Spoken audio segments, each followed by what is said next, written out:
இன்னைக்கு mixed vegetable rice எப்படி செய்யலான்னு பார்க்கலாம். அதுக்கு தேவையான பொருட்கள் என்னென்னு பார்க்கலாமா.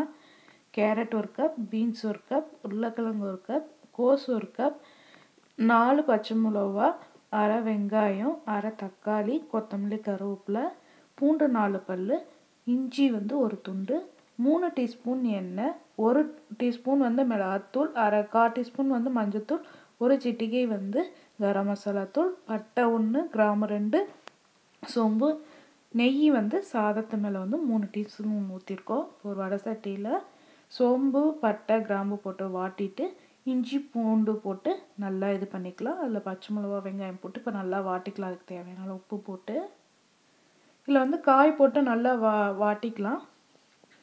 உப்பு பத்தலைன்னா கூட அப்புறம் போட்டுக்கலாம், ஒன்றும் பிரச்சனை இல்லை. சாதம் பிசையும் போது போட்டுக்கலாம்.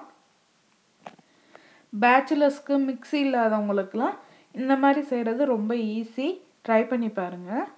இப்போ காய் போட்டு நல்லா வாட்டினதுக்கப்புறம் மிளகாத்தூள், மஞ்சத்தூள், அந்த கரம் மசாலா தூள் போட்டிருக்கோம். அரை தக்காளி போட்டிருக்கோம். வேணுங்கிறவங்க புதினா போட்டுக்கலாம். தாளிக்கும் போது கொஞ்சம் கடுகு கூட தாளிச்சிக்கலாம். இப்போ கருவேப்பிலை, கொத்தமல்லி போட்டிருக்கோம். நல்லா காய் வாடணும். இதுக்கு தண்ணி ஊற்றாதீங்க. நல்ல காய் வாடி வந்துடணும்.